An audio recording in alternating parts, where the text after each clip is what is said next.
Hello, guys and girls. It is I, Aaron Lee here, or Aaron Halo 18, and I'm doing a YouTube video today called Halo 5 Guardians Discussion Series, Episode 15. I'll read the article from Halo Waypoint under Community Blogs by 343 Industries, 10/1/2015. Last week, we revealed the opening cinematic for the campaign mission titled Blue Team. If you wanted a sneak peek into the Halo 5 Guardians campaign, we also wrangled a handful of articles and videos for your enjoyment. This week, we've seen footage pop up from around the globe, previewing both Arena and Warzone. I wanted to collect a smattering of previews for you to check out. Below is a curated list from various media outlets covering Halo 5 Guardians multiplayer. We'll kick things off with IGN's look at CTF gameplay on Fathom. And I have a YouTube video right here for that.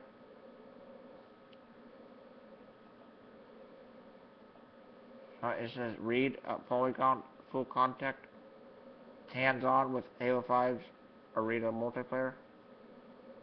In-gadget Halo 5 Guardians Warzone. Preview A plus AE interactive Halo 5's Warzone and Arena modes fill needs for epic fights in esports. Watch IGN raid on Apex 7 full match commentary. Terranium live Halo 5 gameplay.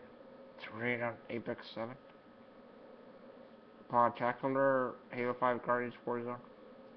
Dash Escape from ARC gameplay. GameSpot. Warzone makes Halo 5 the first interesting shooter in years. Games Radar, Halo 5 Arena, and Warzone action. Kind of funny games. Let's play Halo 5 Arena. For all updates on Halo 5 Guardians, stay tuned to Halo Waypoint and follow at Halo on Twitter.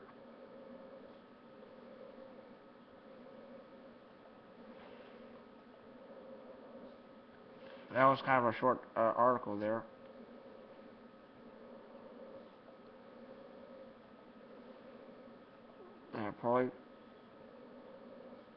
Let's see what that Polygon website article is. Full contact hands-on with Halo 5's Arena multiplayer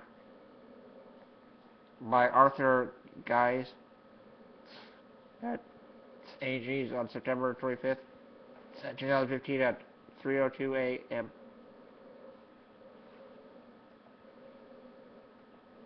And the article says, I think Halo 5 Guardians is the Halo player versus player VPP I've been waiting for. Can you give me a fanboy? I've been waiting for. Right now, right away, it's worth saying that I am not a hardcore Halo multiplayer person.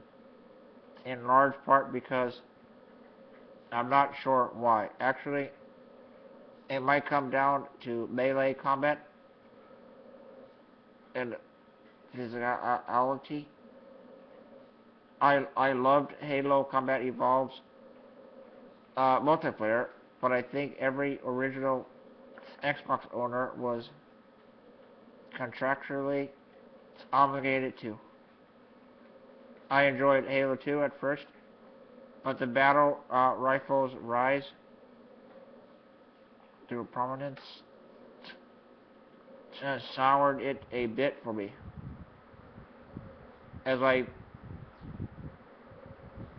felt like it spoiled a bit of what made the Halo sandbox so special. And honestly, I think the series has always struggled to find that balance. Again, Halo 3 added bigger maps, more aerial vehicles, and equipment,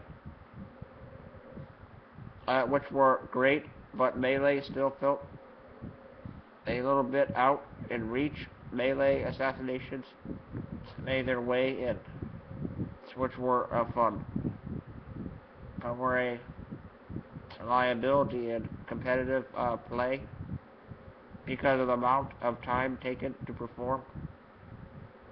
Halo 4 added some really great objective gameplay that I liked a lot. That added to the existing capture the flag slash oddball foundation of the series and evolved Spartan abilities, but it never reached a multiplayer critical mass. And once again, melee didn't feel like it was as important as everything else going on. And they have a video of Halo 5 multiplayer gameplay, Breakout, capture the flag, altitude. But in Halo 5, it's a lot of fun to hit things. Again, side note, you can also disable assassination animations in the options menu, which I assume every pro player will do immediately. That's a simple statement.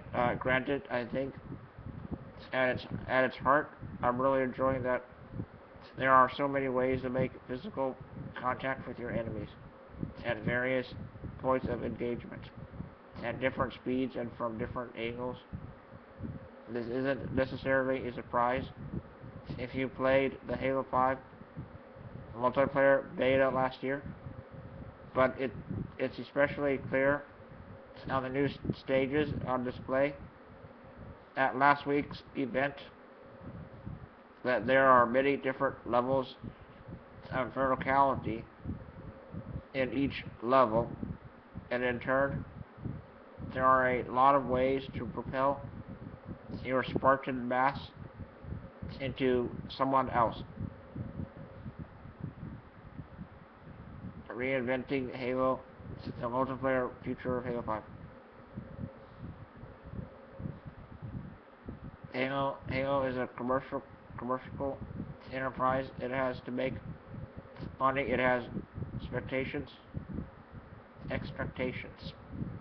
When you make a decision to give away so much content, which is a pretty big revenue stream for multiplayer games, you have to start thinking of other ways that you can offset that. Halo 5 multiplayer design director Kevin Franklin. I think our main goal is to have our players play the game from one game to the next. That's a much bigger deal for us than worrying about whether or not there's a big burst of DLC revenue. I definitely feel that to maintain a really healthy player base, we want to keep all these players coming back for months and months. That's been our primary focus, and we're Halo fans too. We just want to make the absolute best Halo maps and modes that we possibly can. Read our full massive interview with Kevin Franklin about where 343 is taking Halo's multiplayer with Guardians here.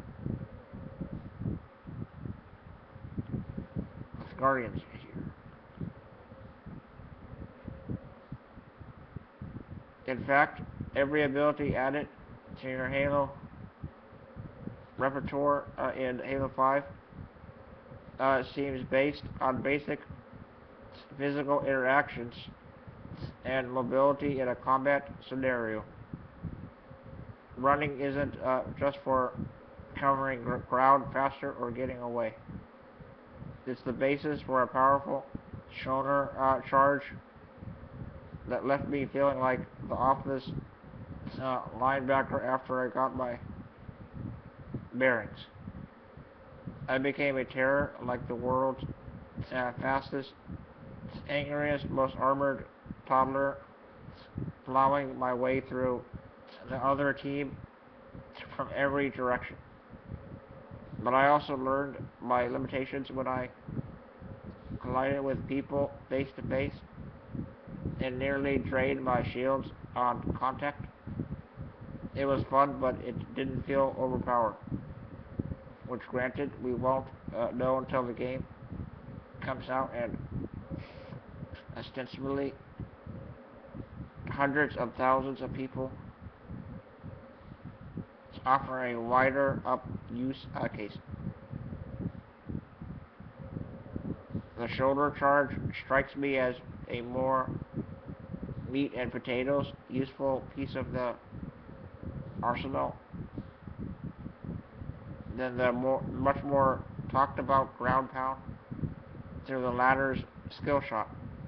Necessity makes it particularly satisfying to successfully land.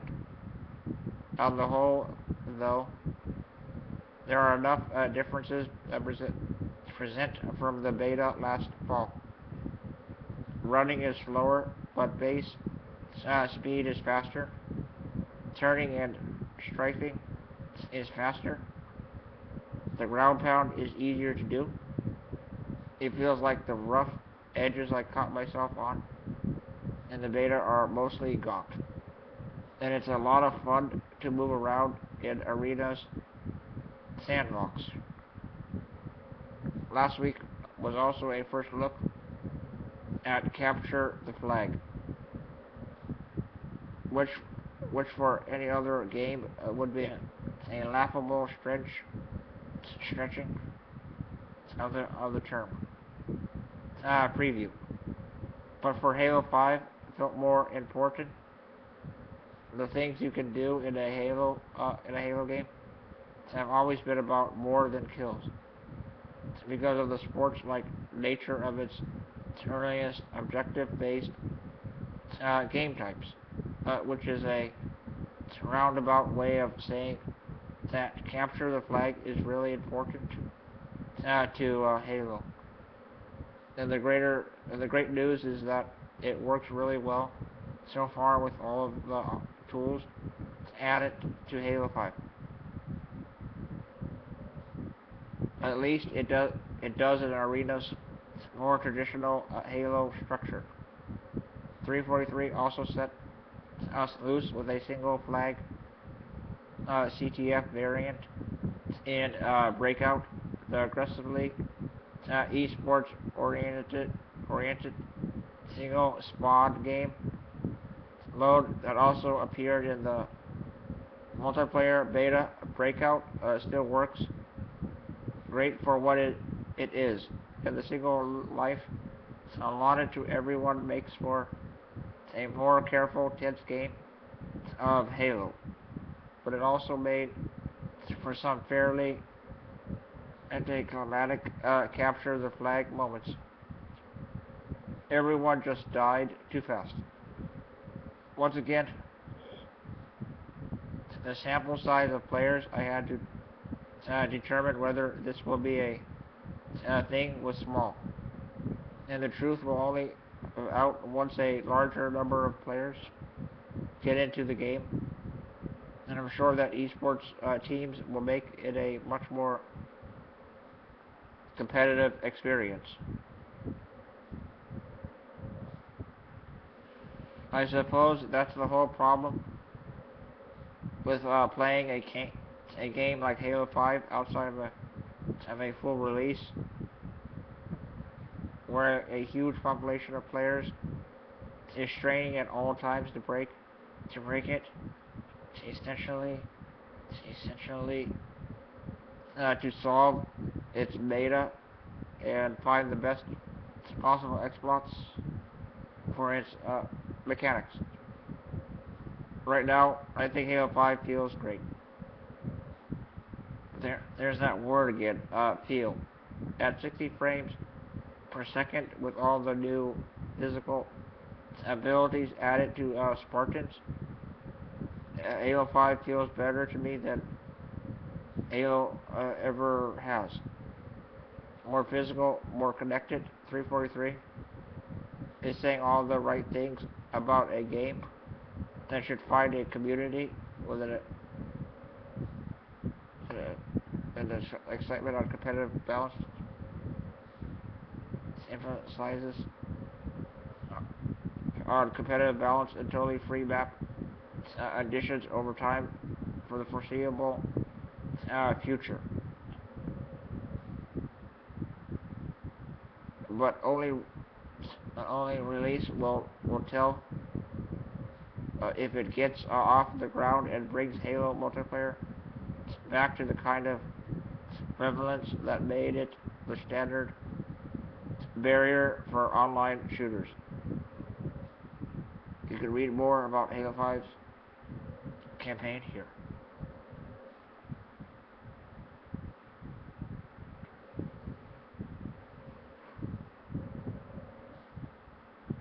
That's it on that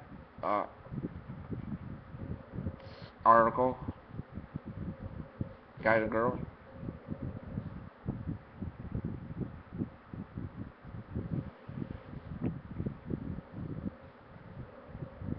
In Gadget, Halo 5 cards give you a leg up in multiplayer mayhem by Nathan Ingram at Nathan Ingram, September 28th, 2015 at 3:01 a.m.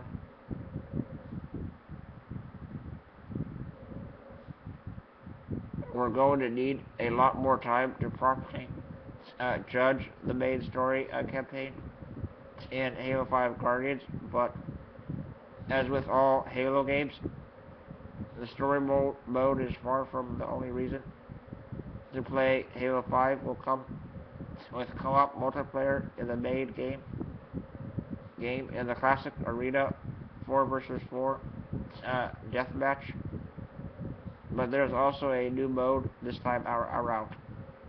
The new Warzone is a vast 12-on-12 multiplayer matchup where your team fights not only other players but also computer-controlled AI as well.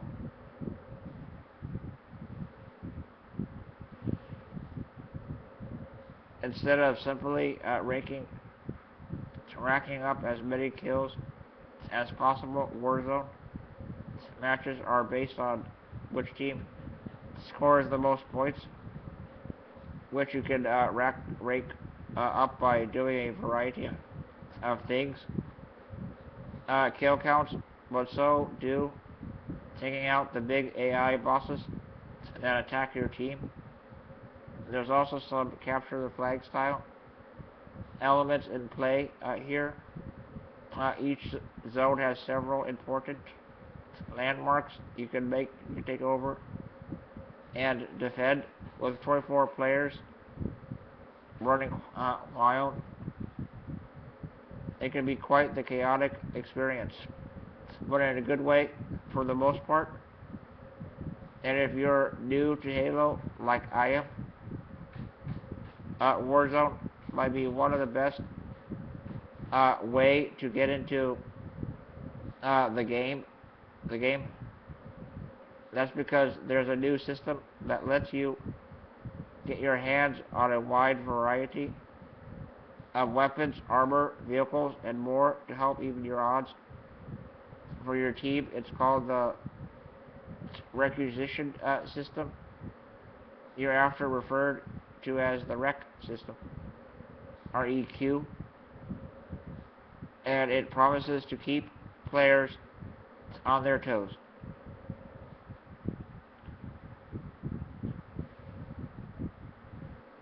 And he has 22 the pictures of the REQ cards.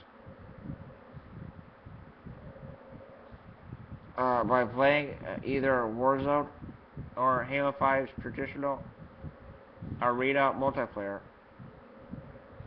You'll earn points that can be redeemed for virtual packs of rec cards.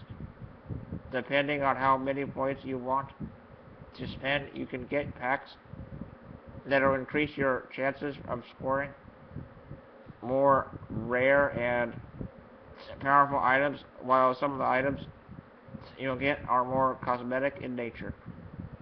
You'll also get a variety of useful in-game tools that you can equip before you respawn. You can also visit rec stations scattered around the Warzone areas to power yourself up. Some cards will be permanently added to your collection, but most of them won't affect in-game combat. The exception being loadout weapons that you spawn with. The real game changers are the single-use weapons, armor, and vehicles you can get your hands on. During one of the Warzone matches I played, some of the opposing team managed to unlock some sort of flying warplane. That was an absolute game changer. Fortunately, even if you have a huge stockpile of powerful cards, 343 Industries has put in a cooldown system to keep you from being near invincible every time you respawn. Oh, and this article shows pictures of a Warzone map as well.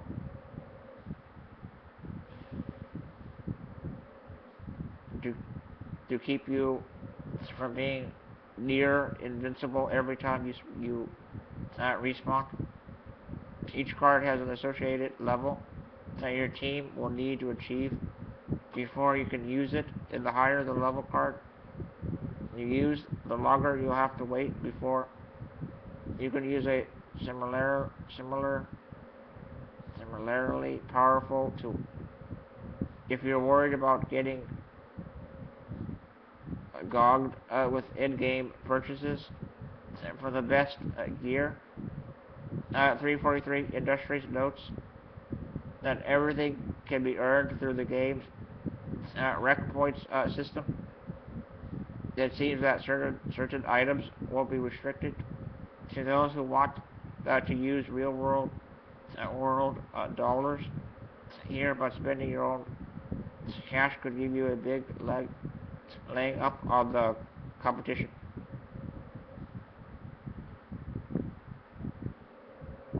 The good news is that the rec system is just one part of what was overall the most fun I had playing Halo 5 Guardians.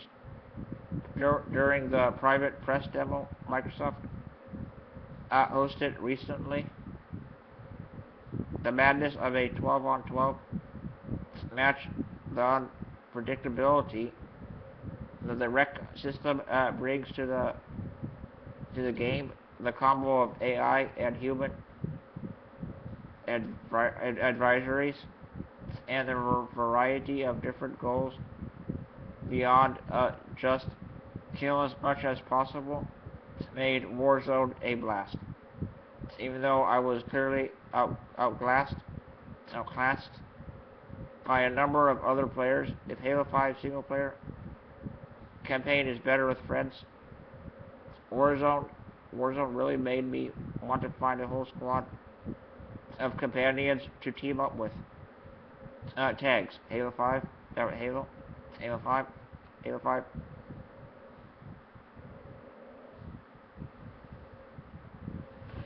Guardians.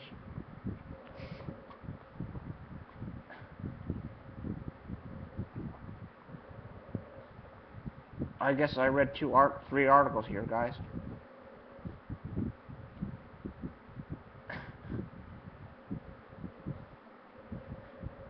A plus E Interactive.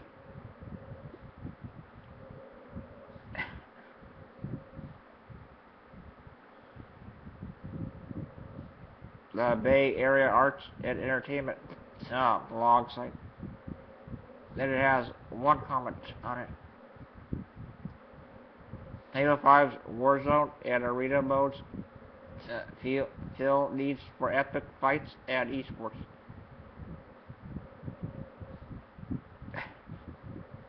Posted on September 28th, 2015 by Yisan Cashew. Molly, can you push me? Molly? With Halo 5 Guardians pushing level design and a team element in the campaign, fans may be wondering what... A little bit more. What 343 Industries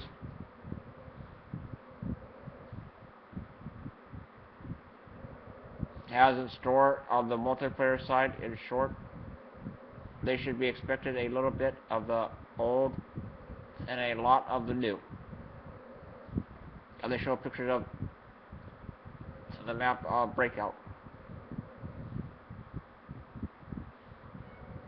Veterans can expect to reach out and frag somebody through Slayer, Team Slayer, and capture the flag. Those are old standbys, but the more compelling features lie in the arena's Breakout rule set. The new rec system in the Warzone mode. Those are the areas that push the multiplayer forward with features designed to accommodate hardcore gamers, casual players, and newbies. They show a picture of capture the flag on Breakout, red versus blue, and below the picture says, teamwork is key to Arena's Breakout rule set.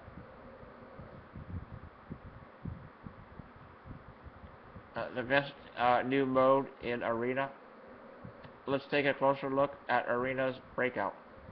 Like other Arena rule sets, such as Capture the Flag, Slayer, and Strongholds, this is a 4 versus 4 game.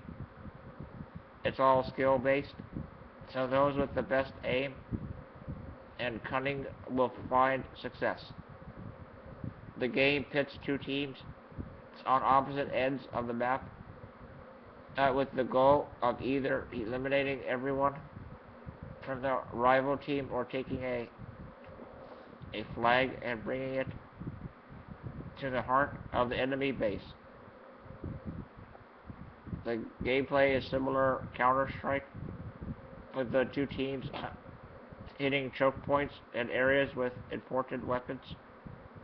On a map called Kimball, players jump into a narrow, maze-like arena. There are weapons such as shotguns scattered around the area.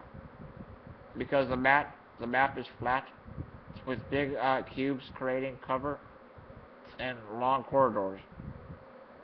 There's plenty of off cat and mouse games on the map as rivals chase each other around. There could be ambushes around a corner, or a foe could be camping in the closest thing to a sniper tower. One of two raised platforms on the opposite ends of the map.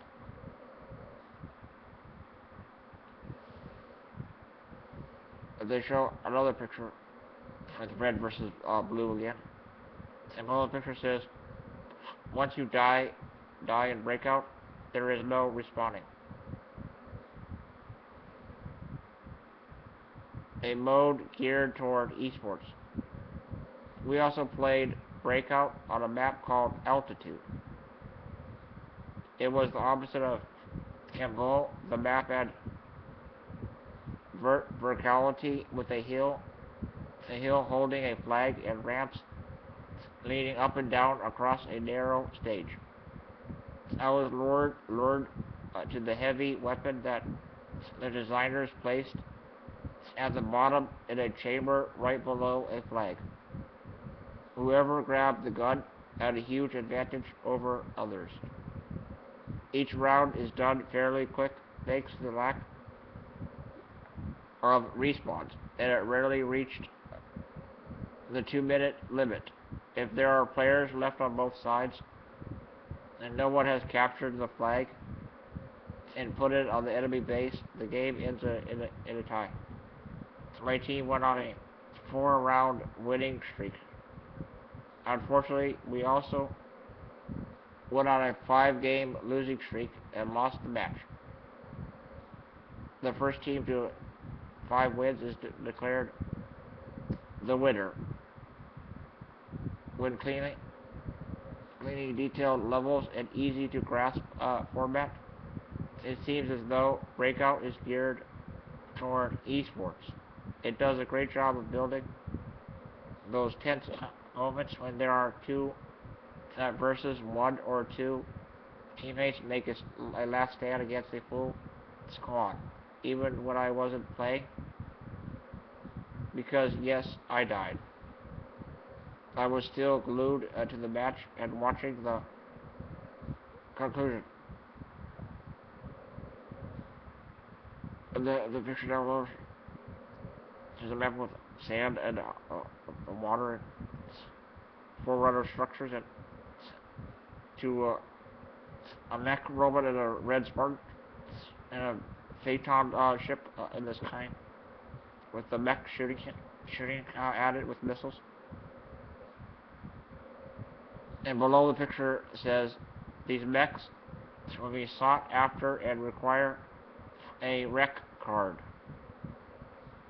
Introducing a collectible card element.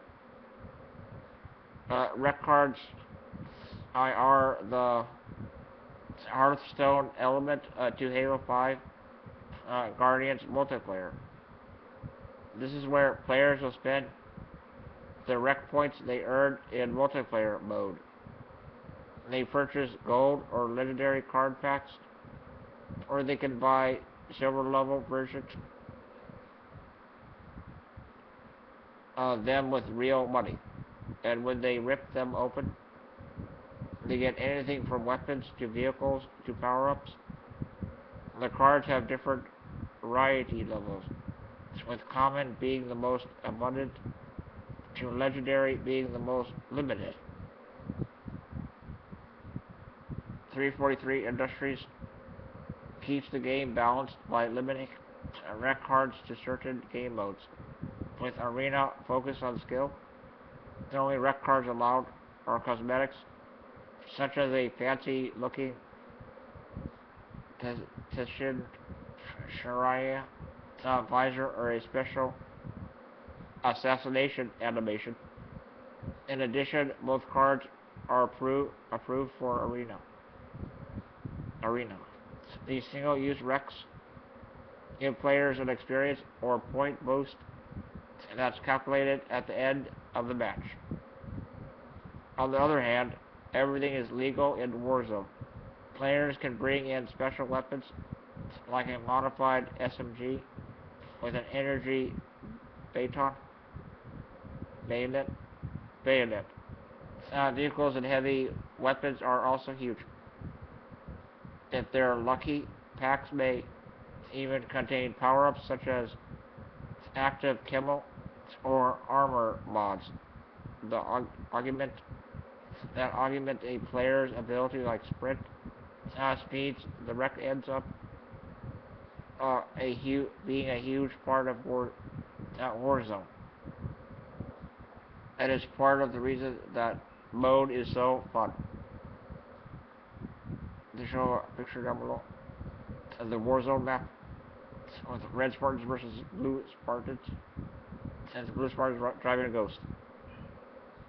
And below the picture says players will be fighting enemy AI and each other in Warzone, which is a controlled chaos.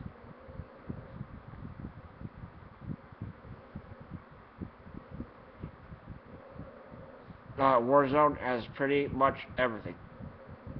With Warzone, 343 Industries throws the kitchen sink at multiplayer. It's a little bit of conquest and a little bit of team deathmatch. with AI-controlled bosses thrown in for good measure. The object of the game is to be the first team to earn a certain point threshold. Players score by fragging each other, meaning grenades, taking each of the 3 substations scattered throughout the map, or by defeating enemy bosses that drop in randomly in the stage. They can also destroy an opponent's core at their base, but they need to control all 3 substations to take down the force field around the base. If it sounds like a recipe for chaos, well, it is. 2 12-player teams start off storming their main base. The goal is to capture it from AI enemies and establish an area of control. From there, the team can split up and take substations. This earns points Battlefield's Conquest and acts as a respawn node. They can hunt down computer-controlled enemies. This PvE player versus environment element gives a huge point boost. Within the first 10 minutes or so, players will run into the other team, and that will result in a bloodbath. Also, more points.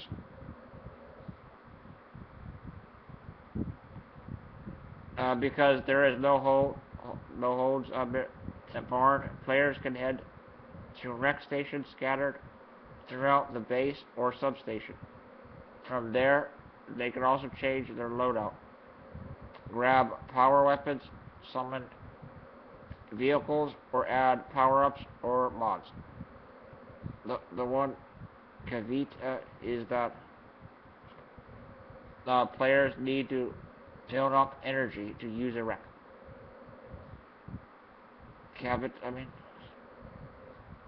This is generated over time with a few boosts from in-game actions such as capturing a base, limiting the type of rec ensures that everyone isn't going out and grabbing a tank at the beginning of the match. Another issue that prevents one team from spamming power weapons or vehicles, they're limited to the single-use rec card players have. If players run out of rec cards for ghosts, they can no longer spawn them. And they show a picture of a blue Spartan fighting a Promethean soldier boss thing with a saw machine gun. And below the picture says, taking down enemy bosses is a big endeavor and will need a few squads and vehicles.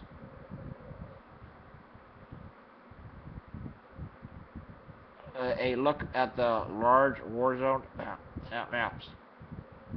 We played on 2 Warzone maps, Raid on Apex 7 and Escape from Ark. Of the 2, I prefer Raid on Apex 7 more.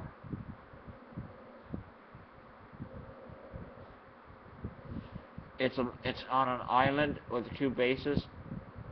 On each side, the teams fight over for a east and west substation with a spire in between. Traveling around the map was easy, and there were plenty of nukes and crannies like caves and vegetation to hide and approach or use in an ambush. On the other hand, Escape from ARC has a more claustrophobic feel with a main tunnel linking the 2 bases and garage that acts as a sniper tower in the center. There's plenty of places for groups to get rammed by cars or trapped by aggressive enemy AI. Playing that map was like repeatedly running into a thresher. The fact that my team was dominated also didn't help. But that doesn't overshadow the fact that Warzone is a blast and has something for every type of player. It allows gamers of all stripes to compete and feel as though they are contributing to victory. Success could mean holding a base against an enemy rush or helping to take down a boss and earning a points boost. They may be great at sniping, and they can contribute points by fragging passers-by, or they can pilot a Phaeton like Maverick and dominate the skies. Amid the chaos that is Warzone, there is fun at the heart of it.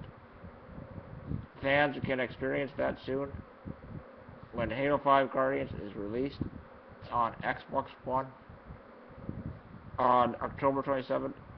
Images courtesy of Microsoft.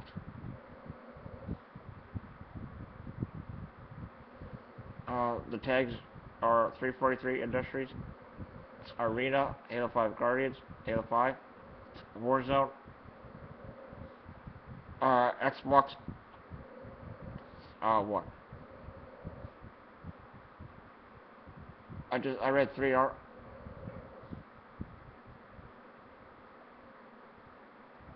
articles there, guys and girls, and I think that's it for today. So I hope you enjoyed these articles. I really did enjoy these articles myself, and I liked reading them to you guys and girls. And it was they're pretty good articles. They're really good articles. I enjoyed them a lot. And also I really want to continue doing these episodic discussion series about Halo 5. And I'll be continuing them until the game comes out, and then I'm done. Or, I don't know, I might continue afterwards, but I don't know. So, please rate, comment, like, favorite, subscribe, view, thoughts, and opinions. I hope you liked it and enjoyed it for your viewing pleasure, guys and girls. And drink some hot chocolate, and I'll see you all later. Goodbye. See you next time. Peace out, everybody.